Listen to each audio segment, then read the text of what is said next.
Have you ever noticed that when you have a problem, you are there?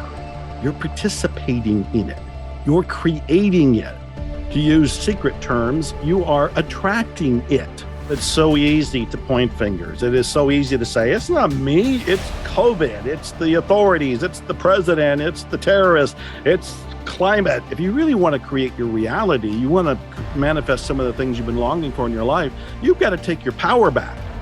You've got to bring it back into yourself, into your awareness, into your field of choice. The limitations we're living from right now, we created in the past. We didn't create them today. I hate this phrase, but I'm going to say it, the fake it until you make it. But with affirmations, and I started doing mine about 5 years ago. It took time, but I'm a big believer of them now. I started seeing some of them happen, or I started adopting the persona of someone that was those affirmations, and I saw real traction with it. Use the affirmations to uncover the limiting blocks that are in the subconscious mind. I'm still broke. And I'm going, what's wrong? What's wrong with the book? What's wrong with me? What's missing? You have to get clear of the inner blocks in your subconscious before you can think and grow rich, or whatever it is that you're trying to achieve. This is huge, Brian. I don't even know how to get it across.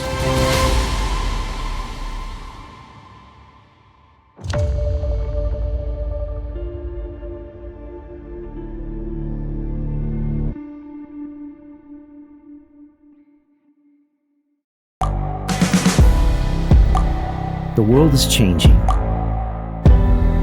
Inspiration is everywhere. It has never been so easy to connect, share, and bring people together. We're learning from others and finding the best in ourselves. Challenging our beliefs. Sharing our vulnerability. Overcoming our fears. Transforming ourselves so we can transform the world. How far can we go? This is London Real. I am Brian Rose. My guest today is...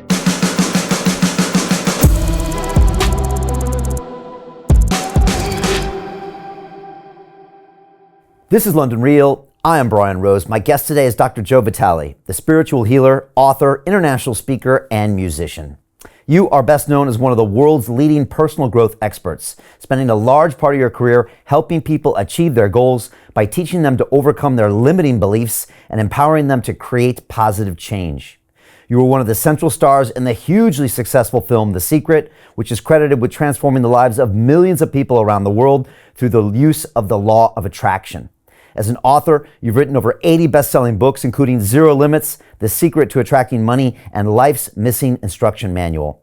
Your latest book, Your Unlimited Self, 9 Proven Techniques to Clear Your Mind and Attract the Right Results, explores the scientific measures that can help remove the roadblocks that stop us from achieving our goals. You believe that our actions and outlook are driven by our subconscious mind, and when we change our beliefs, everyone is capable of building the life they've always dreamed of. Joe, welcome back to London Real. Oh, are you kidding me? Third time to be here? I'm giddy. I can't believe it. I'm excited. Wow. Thank you. I'm excited too, Joe. It's always great to have you here. I'm really feeling this vibe. I got a lot to talk to you about as well, including some recent experiences for me. So look, I'd love to jump into it and cover all the great stuff that you talk about and the new book. You know, a bunch of people texted me today and said, oh, is that the guy from The Secret? Is that guy from The Secret? And I'm like, yeah.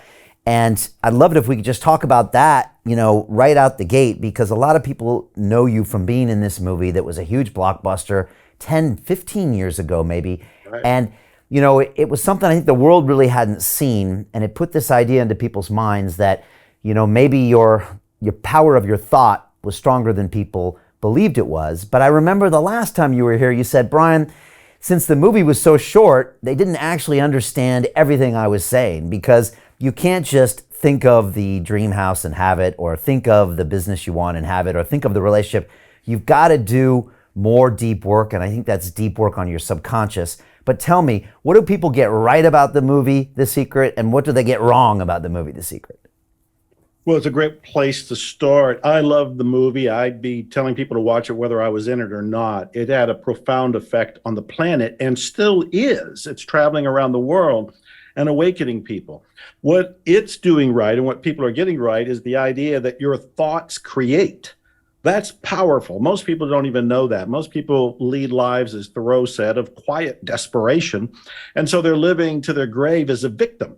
They don't know that they have power. They don't know that they have choice. They don't know that they can set an intention and actually move in the direction of it, which is the basics of the law of attraction. But the movie didn't completely explain everything, and I always defend it. It's like it's a freaking movie. It wasn't a graduate course. This wasn't the tutorial on how to create your own reality. It introduced a principle, and that's all it did.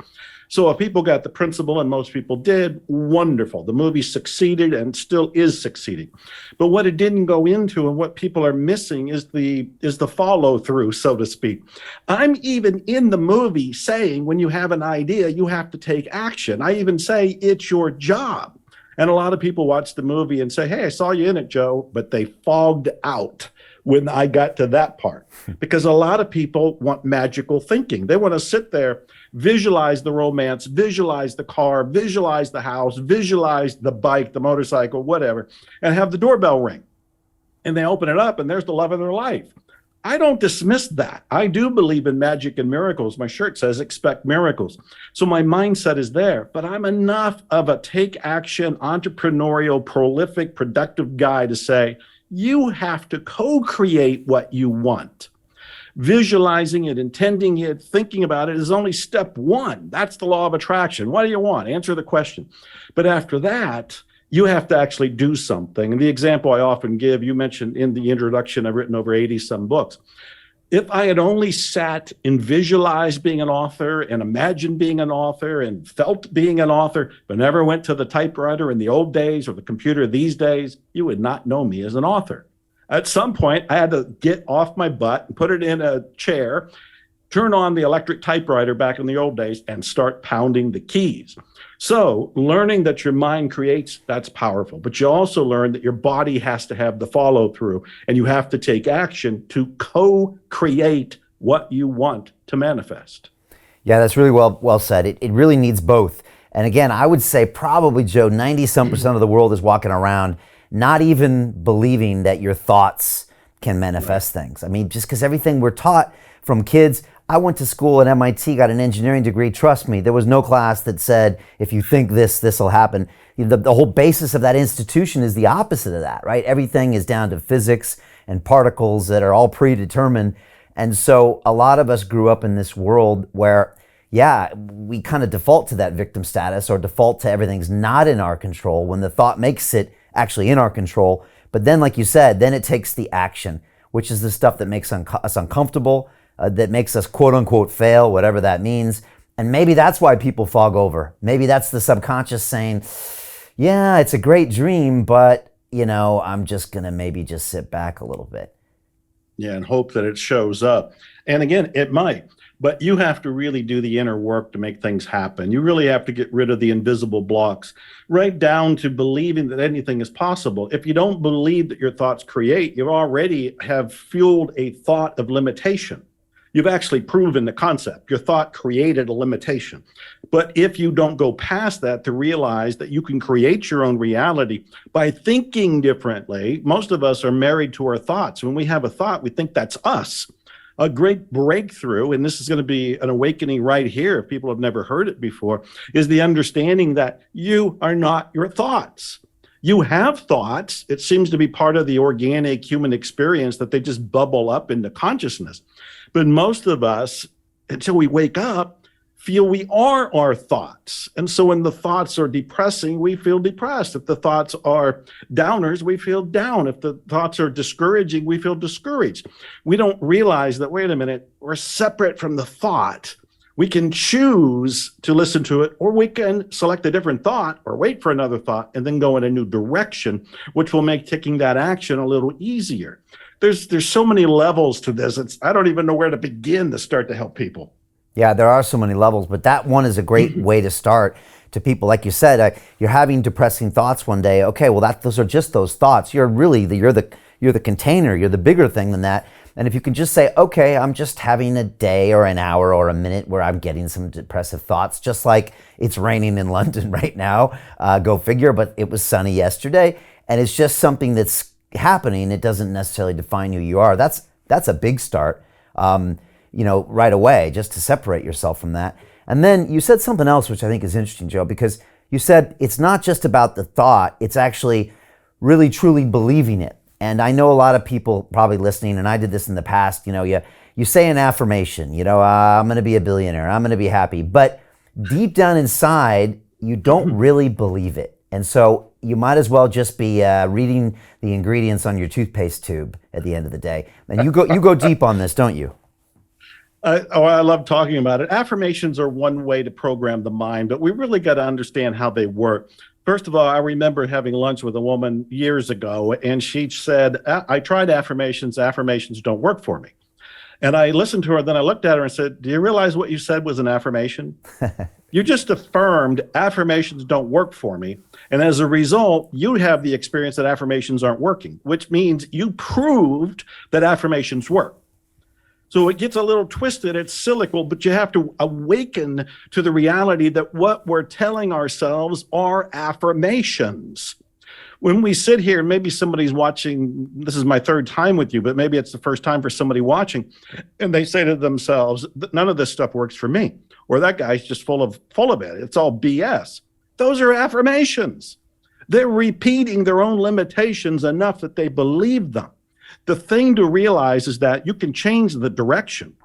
You can change the direction and start saying, like, affirmations do work. I intend to be a billionaire or a millionaire or have hundreds of thousands of dollars show up unexpectedly. When you first say these new affirmations, they won't feel real because they're butting up against the existing affirmations that are already hardwired in your brain. So what we have to remind ourselves is the way I got here is through the affirmations that were stated unconsciously. When I was homeless back in the 70s in Dallas and struggling, my affirmations were negations. It's like, nothing's working out for me. It's me against the world. I felt totally alone. I was angry. And everything I repeated were affirmations of self-destruction. But I didn't know it. I didn't know it because I wasn't in a coaching program. We didn't have a show like this. I was learning the best I could from the public library and reading books. But for the most part, it was a slow process until I realized how I already got to that point, homeless and later in poverty and traveling up the path of awakening, was by paying attention to my thinking. The existing thinking is from the previous affirmations. When we introduce new affirmations, we're going to feel like, oh, I'm just lying to myself. Of course you're lying to yourself. You're starting a new self-creation at this very point in time. As you keep repeating it, you'll get more comfortable with it. It'll rewire your brain, and it'll start to become the new truth. It'll become second nature to you, to the point where you don't think about it anymore, because now you have a new mindset. How did you get it? By creating a new habit. The habit of positive affirmations. Again, when you first start them, they're not going to feel comfortable because you're doing something you haven't done before. And it's butting against the software that's already in your brain. Yeah, and I know your thoughts on affirmations changed over the years. I know at one point you weren't a fan, but now it sounds like you are. I hate this phrase, but I'm going to say it, the fake it until you make it. But with affirmations, and I started doing mine about 5 years ago, and I really, it took time, but I'm a big believer of them now. Is that, you say them in the beginning and you're like, well, how can this possibly work? And then, but then I just made it a habit every single morning, and I started seeing some of them happen, or I started adopting the persona of someone that was those affirmations, and I saw real traction with it. But you kind of changed your mind over time. I did, and I'm very impressed with the number of people that you interview, how you would remember something that I gave away as a throwaway comment a long time ago. So I'm impressed with you, and thank you. That's an honor that you remembered it, and I'm also flattered. Yeah, I think affirmations don't go deep enough. I think affirmations are the long approach to self-change. I'm not dismissing them because we got to start someplace. And by the explanation and the dialogue you and I just had here, it may be the breakthrough that somebody's been waiting for. They can finally realize, wait, I don't have to listen to the negative voice in my head. I can create a cheerleader of sorts. That cheerleader now has new affirmations. I'm going to start listening to the cheerleader in my brain. Now you're moving in a whole new direction. I think it's more powerful, and this is going to the next level. It's going a step deeper and ties into a lot of my current books and current research. And that is the idea that you use the affirmations to uncover the limiting blocks that are in the subconscious mind. For example, if somebody is sitting there and they say, well, I really do want to have more money, and Dr. Joe says, if I just start saying I am now attracting more money, I'll move in that direction.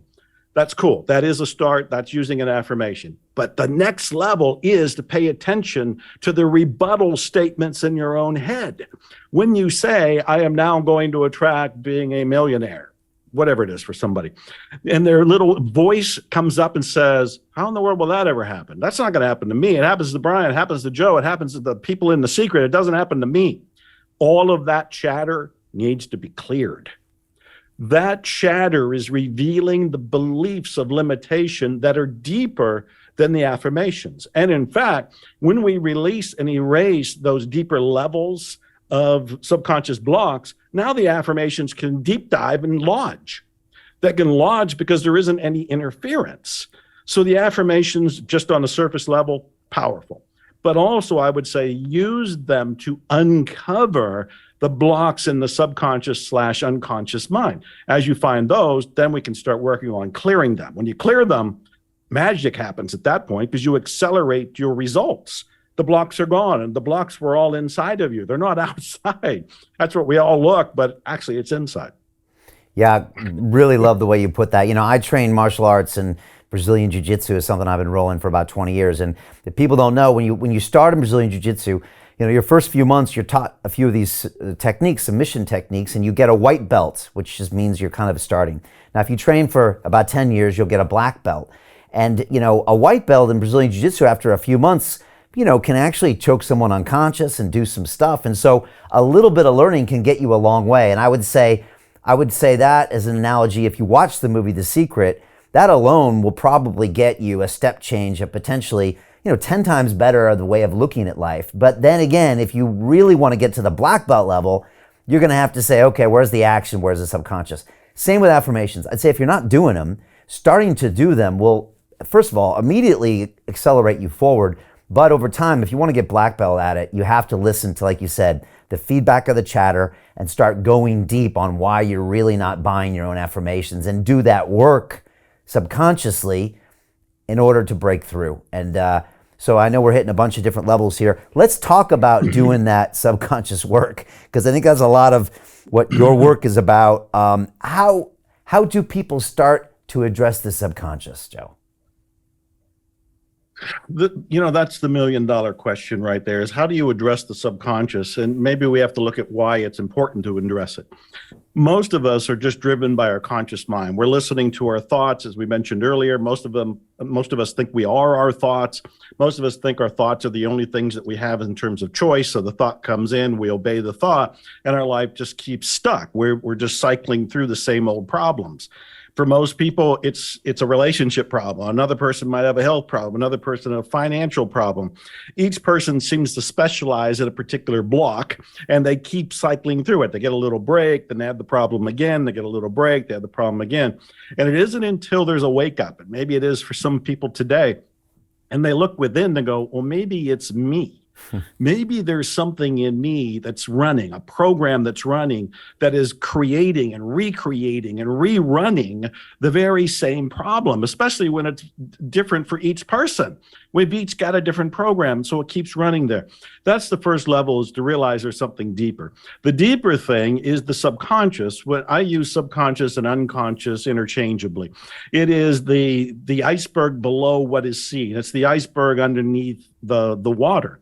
And that is the big database of experiences and programming and memories. And depending on what psychology and philosophy you look at, it can contain everything from past lives, or at least from your downline, your epigenetics lineage right there. It can all be in your subconscious.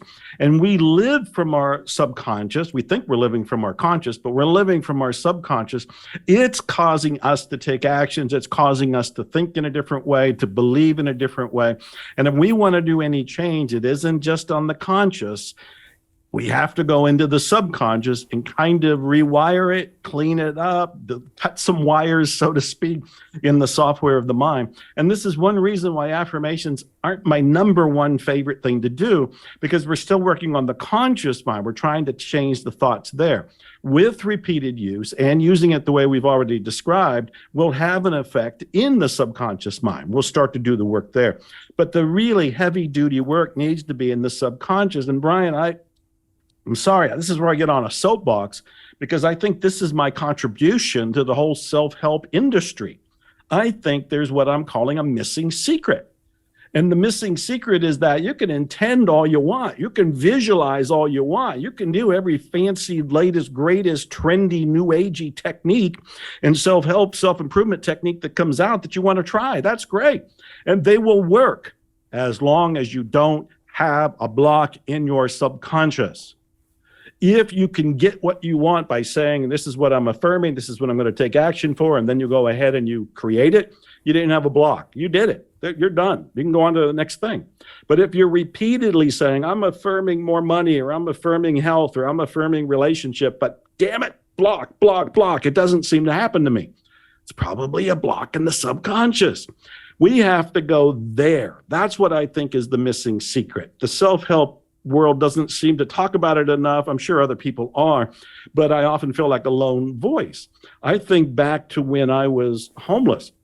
I was living in the Dallas Public Library. So on one level, it was bliss. I was with books. But on another level, I had no money, no home, no car, no relationship, nothing else. And I remember reading Think and Grow Rich around 1975. Think and Grow Rich, one of the greatest self-improvement books of all time, a masterpiece. It's made more millionaires than any other book that I've ever heard of. So I'm reading Think and Grow Rich, and when I'm done, I'm still broke. I'm still broke. And I'm going, what's wrong? What's wrong with the book? What's wrong with me? What's missing? And it took me a decade to 2 decades to realize wasn't anything wrong with me. And what was missing is that you have to get clear of the inner blocks in your subconscious before you can think and grow rich, or whatever it is that you're trying to achieve. This is huge, Brian. I don't even know how to get it across. Yeah, and I think in the book you kind of say, or you use this term, you must clear a path before you can build the road.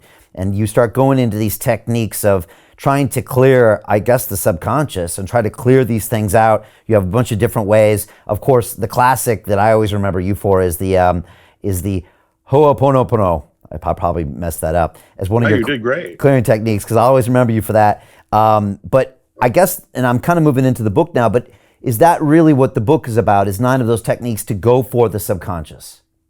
That's exactly what it's for. The book is called Your Unlimited Self, 9 Proven Techniques to Clear Your Mind and Attract the Results You Want. So the 9 techniques are all about clearing the mind, and this all ties into the missing secret. This is what explains when people get results, they've cleared the blocks. When they get them faster than ever before, it's because they cleared the blocks.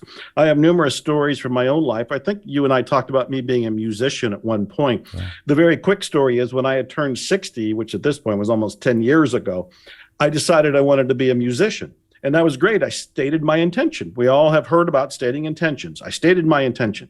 Next thing that happened was profound fear and self-doubt. And I've said, whenever you try to do something you've never done before, you're going to feel fear. You're leaving your comfort zone. I was leaving my comfort zone. I almost gave up on being a musician because I almost talked myself out of it. I almost listened to the monkey mind saying, oh, you can't do it, and let the doubts rule.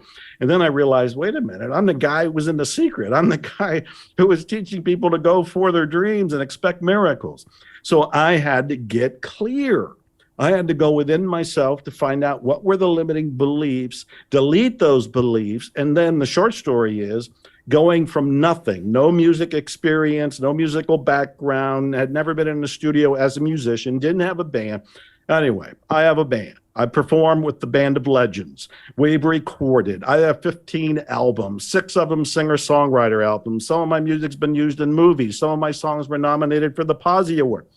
I'm saying all this to prove that once you get clear of those hidden beliefs in the subconscious, the things that you were wanting to create, to attract as results in your life, you collapse time. They happen almost instantaneously. You still do the work, but the work is play and the results are fast. That's what this whole book is about, getting clear to get the results. Now, I'm guessing when you want to sneak up on the subconscious, you got to sneak up on it. You got to probably do some things that the conscious mind maybe resists or doesn't understand, because again, like you said, you're dealing with everything below the surface, and that conscious mind, you know, maybe it doesn't even like to admit that there's anything below the surface, and so it has to kind of trust the process, I'm guessing, to go into some of these clearing techniques. Am I getting that right, or am I slightly off with some of these? You're giving me something to think about that I hadn't really looked at before. I don't think the subconscious mind is trying to dodge the beliefs or the programs that are within it. I feel that with a little bit of probing, you find them. It's like just turning the light on in a dark room. It's like, oh, there they are, right over there. They weren't hiding, and they're not scary. This isn't some sort of Freudian secret demon box where we're going to unlock it and then all the spooky stuff comes out. That's not what this is about. We're only looking for the blocks to having, doing, and being what we want. For example, if somebody's sitting right now and they're saying to themselves, okay, this all sounds great. I'm ready to attract my soulmate. And they want romance in their life. They want to start dating again. That's great. That's their intention. I would say the next level is to pay attention to what's coming up in your mind as that self-talk behind it. Are you fully endorsing that belief? And are you starting to go to socials or go online or join some groups or matchmaking, this or that? I don't know what's out there, what people do today. But are you doing that? Or are you not taking any action at all because you're starting to think, I'm too old, I'm too fat, I'm too thin, I'm too whatever, and all the good ones are taken. These are limiting beliefs. And when we become aware of them, then we can move into questioning them and erasing them. I don't think there's a hide and seek game. I think there's simply the intention that I want to have a result and I'd like to find out what's in the way of it. So we're going to go into exploring the subconscious mind. Okay. Good. I'm glad you cleared that up. We got to talk about the Ho'oponopono technique, because I remember it from last time, but I also don't remember it as a clearing technique. I remembered it as, well, again, I remember the 4 things, but do you mind talking about that? I know you're probably world famous for it, but could you talk about that one? Because it's in the book. I love talking about Ho'oponopono, and I've at this point written 3 separate books about it, and of course use it as a clearing technique in this new book, Your Unlimited Self. Ho'oponopono is incredibly profound. It is a spiritual healing technique that is used for clearing. And what we're clearing is our perceptions that are in the way of recognizing the divine miracle of the moment. And I know that's a mouthful all by itself, but let me back up. The story, in short, is that there had been a therapist who helped heal an entire ward of mentally ill criminals at the state hospital in Hawaii. The punchline here is that he agreed to be there, but he wasn't going to do traditional therapy. The patients were violent criminals. They were shackled or sedated daily, and doctors and nurses, social workers were quitting every day. It was just a hellish experience. He said, I will go and work at that hospital, but I'm not going to work in the traditional way. I'm going to close the door of my office and I'm going to do my own brand of therapy. And what he did was look at his files for those patients, and he practiced this thing that's called Ho'oponopono. Ho'oponopono is a way of changing the inside of you to cause a ripple effect and outer change. So he's looking at the files of these despicable criminally insane inmates. And as he's looking at it, he's feeling rage, he's feeling embarrassment, he's feeling grief, he's feeling confusion, all kind of things are going through him. And what he's doing is he's closing his eyes, he's going into his heart, he's feeling his emotions. And then as a kind of a prayer, as a kind of petition to what he would call the divine, what these days I just call the great something, he would be saying 4 key phrases. And the 4 key phrases anybody can say today: I love you, I'm sorry, please forgive me, thank you. I love you, I'm sorry, please forgive me, thank you. As he would say those 4 phrases, what he was cleaning and clearing on was his own emotions. This is why it's a clearing technique. He was noticing that his judgment of these files, which were representing these people, was causing him to no longer be at peace. He needed to be at peace. So he's doing I love you, I'm sorry, please forgive me, thank you as a way to correct the perceptions of what he was seeing on those charts. As he started to feel more at peace, now he feels like he's complete. The miracle happens in a way that I still haven't been able to explain, because the outer mirrors the inner. The patients, the ones that were shackled or sedated, started to get better. They didn't have to be shackled. They didn't have to be sedated. Within months, some of them were being pronounced as being whole and healed and released back into society. And all we can see is that the therapist was doing Ho'oponopono. I, of course, heard the story, went looking for the therapist, found the therapist. I co-wrote with him the first book, Zero Limits, telling all of this. We did 3 seminars together, and he passed away this year. But he left a legacy, he left an impact, and he left this technique, Ho'oponopono.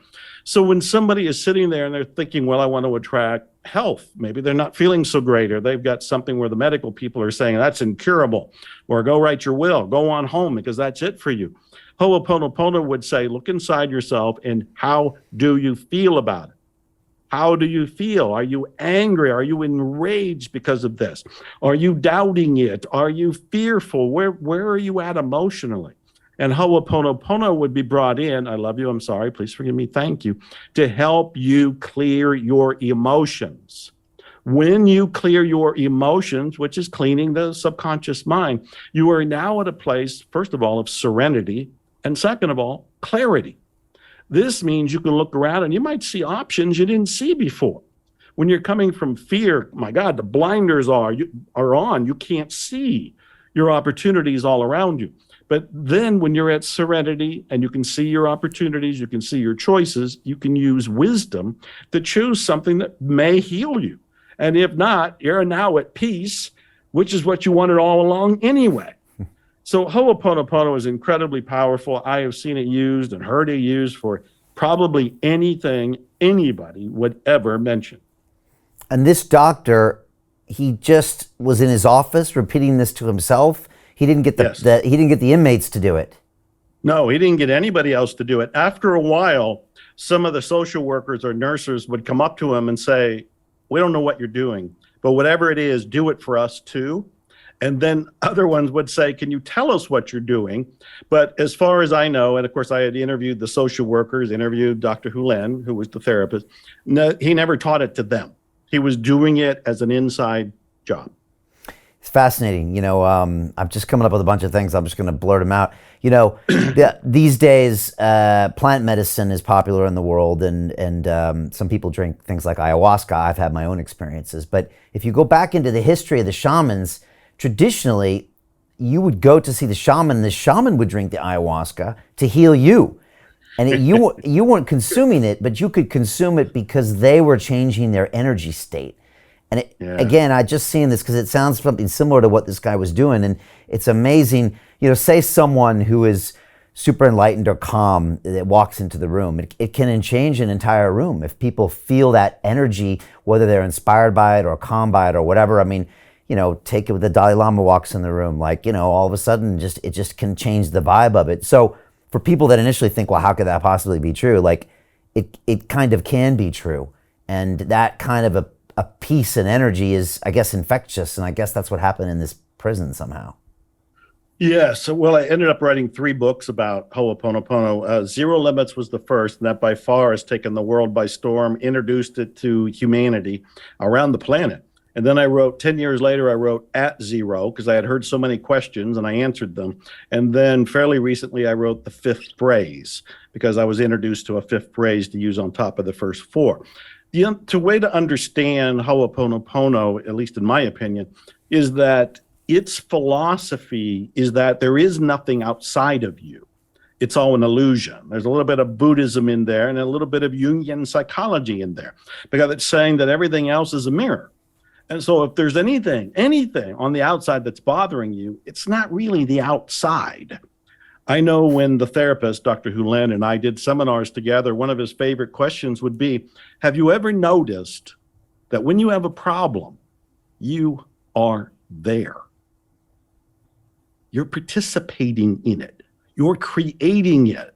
To use secret terms, you are attracting it.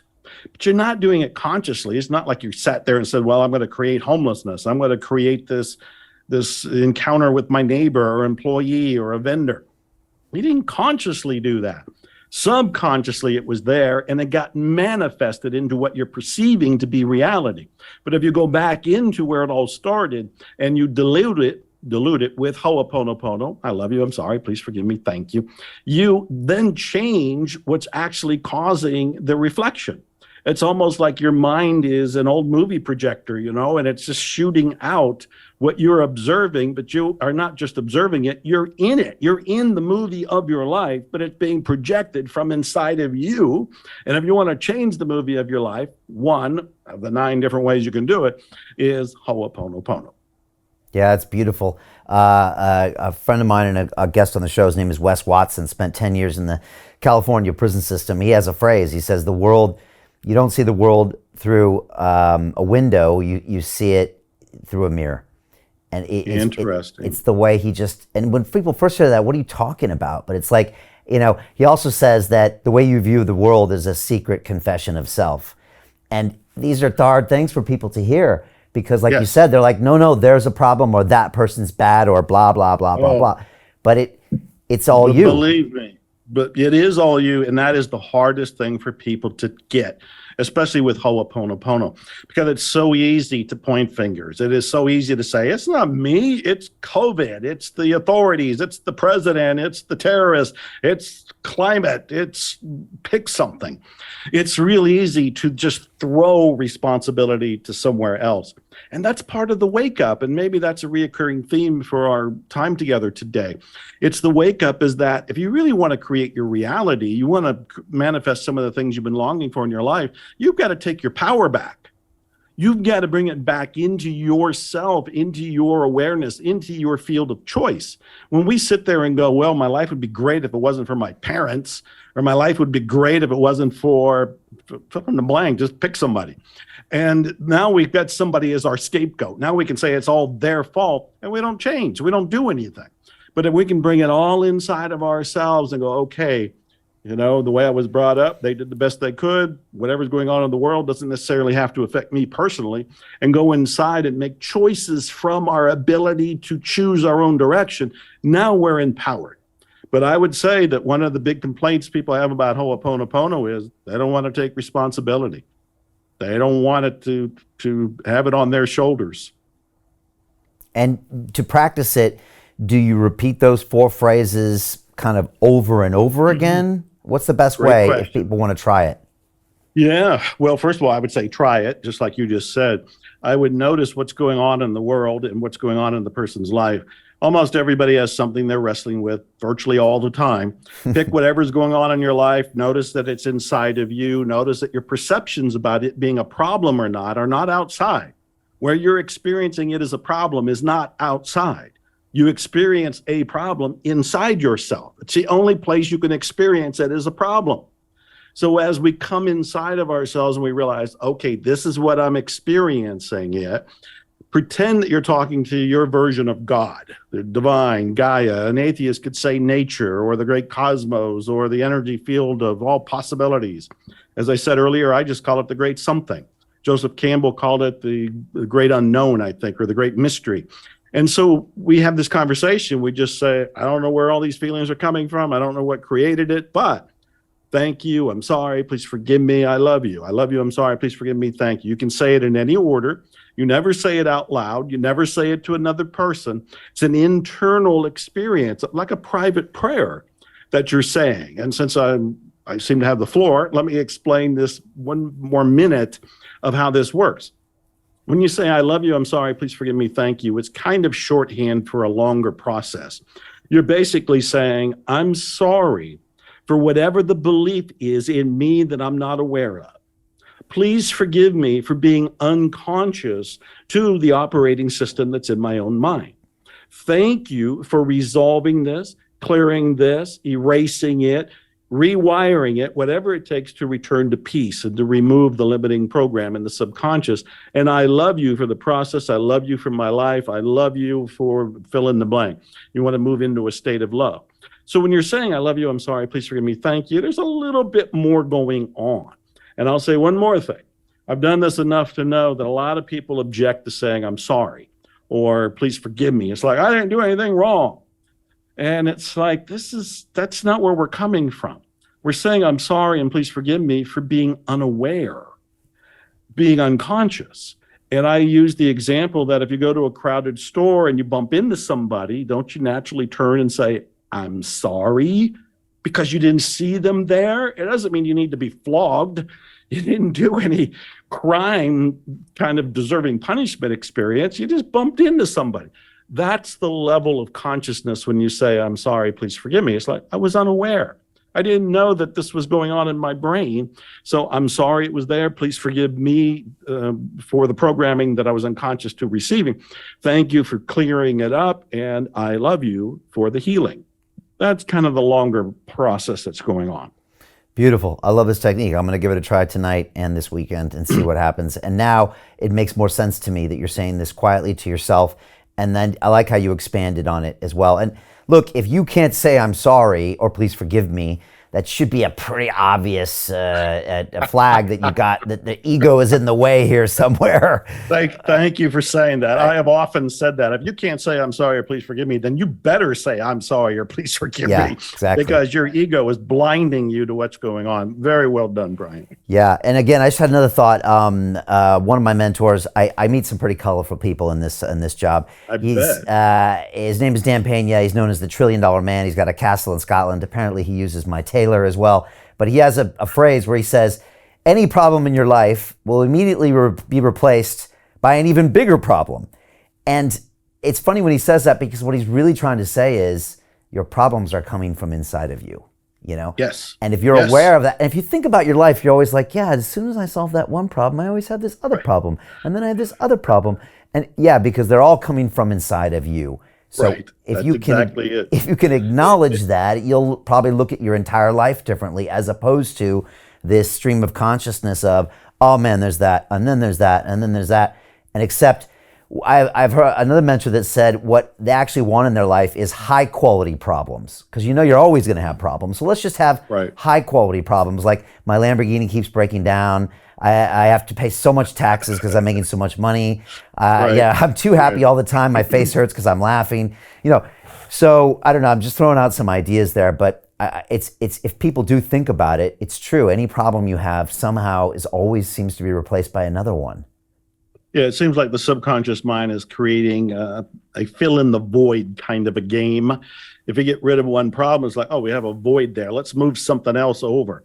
But when you catch on to it and you kind of realize, oh, this is what my mind is doing, then you can either stop it or exchange it, upgrade it like you just did. I like that. My Lamborghini keeps breaking down. That's good. I just bought a Lamborghini, so I'm listening to that one. And just have fun with all of this. You can actually upgrade your life. Yeah, you could see the tricks that your brain is playing with you. I don't dream very often, but I've had a couple dreams in the last year where I laugh out loud when I wake up, because I'm like, you know, that subconscious mind went right to my button and pushed it. And they created that dream. And I just saw what you did, because I remember the dream, and you were very clever about bringing like my mom into it and have her say something when I was a kid. And I caught you. You're totally busted on that one. And again, it just reminded me of how it can create this reality from my conscious brain, and I have to realize, oh yeah, of course, it's always going to create these new problems. Hey, let's look at it as a game. All right, cool. My job is not to react to that today, and to realize that it's always going to have an inventory of them, and I'm just going to accept them, maybe do a little ho'oponopono and just say thank you. I appreciate that. You know, as we're talking, it occurs to me that there's one more thing that we can do that's probably a better idea. To continue watching the rest of the episode for free, visit our website londonreal.tv or click the link in the description below.